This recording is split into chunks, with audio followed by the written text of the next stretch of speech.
Hi friends, welcome to our channel rowdy జున్ను 432. Today recipe వచ్చేసి double ka meetha. చాలా సింపుల్గా చేసుకోవచ్చు, చాలా టేస్టీగా కూడా ఉంటుంది. పాలు తక్కువ ఉన్నా పర్లేదు, చాలా బాగా చేసుకోవచ్చు, టేస్ట్ కూడా బాగుంటుంది. మీరు కూడా ట్రై చేయండి ఒక్కసారి. ఈ వీడియో మొత్తం చూసాక చాలా బాగుంటుంది అన్నమాట. ఫస్ట్ అయితే బ్రెడ్ అయితే తీసుకోవాలి. బ్రెడ్ సైడ్కి ఉన్నదంతా బ్రౌన్ కలర్ ఉన్నదంతా కట్ చేసుకుంటారు, బట్ నేనైతే కట్ చేయలేదు, అలాగే వేసాను. అలా వేసినా కూడా బాగానే ఉంటుంది.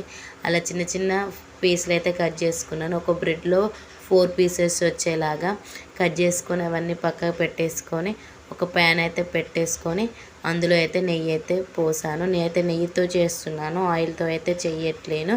కొంచెం నెయ్యి అయితే పోసుకొని అందులో బ్రెడ్ అయితే వేసి గోల్డెన్ ఫ్రై వచ్చేంత వరకు అయితే వీటిలోనైతే మనం ఫ్రై అయితే చేసుకోవాలి. చూడండి ఒకసారి అయితే చాలా బాగుంటుందన్నమాట. మీరు కూడా ట్రై చేయండి. ఆయిల్తో కూడా చేసుకోవచ్చు, ఆయిల్తో చేసుకున్నా కూడా బాగానే ఉంటుంది. ఇంకా నెయ్యితో చేసుకుంటే ఇంకా చాలా బాగుంటుంది. అందుకోసం నెయ్యితోనైతే నేనైతే చేశాను. అలా కొంచెం గోల్డెన్ ఫ్రై వచ్చినంత వరకు ఫ్రై అయితే చేసుకొని అన్నిట్లనే అదే విధంగా ఫ్రై అయితే చేసుకోవాలి. చూడండి అవి కలర్ అయితే చేంజ్ అవుతుంది కదా, అలా కలర్ అయితే చేంజ్ అవుతుంది. చూడండి అన్నీ ఒకేసారి ఫ్రై కూడా చేసుకోవచ్చు, కానీ నేనైతే కొంచెం ఆయిల్ పోసుకొని ఒక 3 అయితే ఫ్రై అయితే చేసుకున్నాను. మీరు అన్నీ ఒకేసారి చేసుకుంటే అంటే ఒకేసారి కూడా చేసుకోవచ్చు, పర్లేదు, బాగానే ఉంటుంది.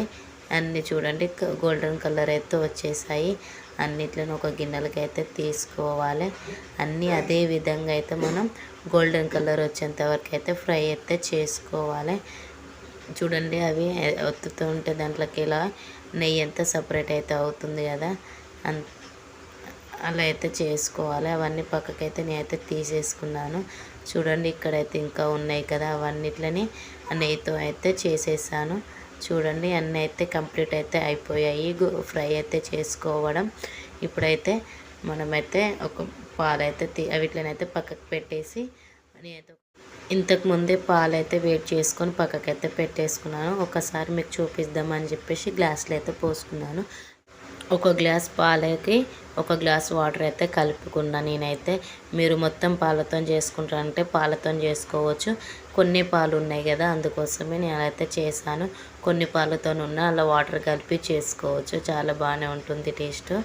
అది పాలైతే కలిపేసుకొని పొయ్యి పైన అయితే పెట్టేసుకొని మనం స్వీట్గా తినాలనుకుంటే కాస్త చక్కెర ఎక్కువ వేసుకోవాలి, స్వీట్ కాస్త తక్కువ తినాలనుకుంటే తక్కువ అయితే వేసుకోవచ్చు. చక్కెర వేసే క్లిప్ అయితే మిస్ అయింది, అందుకోసమే నేనైతే చెప్తున్నా. చూడండి నేను 1 కప్పు చక్కెర అయితే వేసుకున్నాను. అందులో ఇలాచీ పౌడర్ కూడా వేసుకోవచ్చు. నేనైతే ఇలాచీని కొంచెం కచ్చాబిచ్చా దంచి అలాగే వేసేసాను. మీరు చూసారు కదా, అలాగే కూడా వేయచ్చు, లేదా ఇలాచీ పౌడర్ అయినా వేయచ్చు.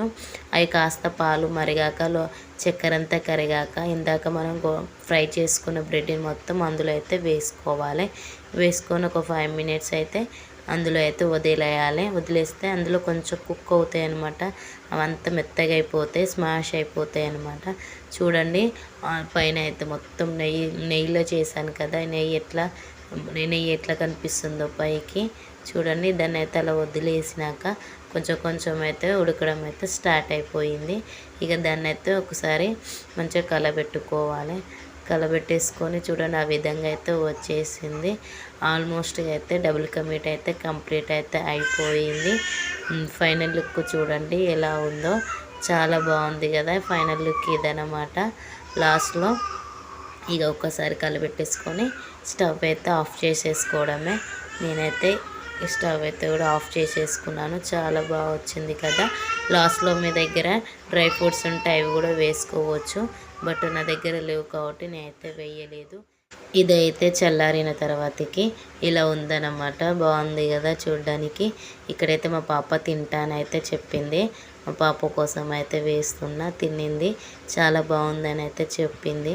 మీకు కూడా నచ్చింది అనుకుంటున్నా. నచ్చితే లైక్ కొట్టండి, షేర్ చేయండి, కామెంట్ చేయండి, అలాగే సబ్స్క్రైబ్ అయితే చేసుకోండి. Bye bye.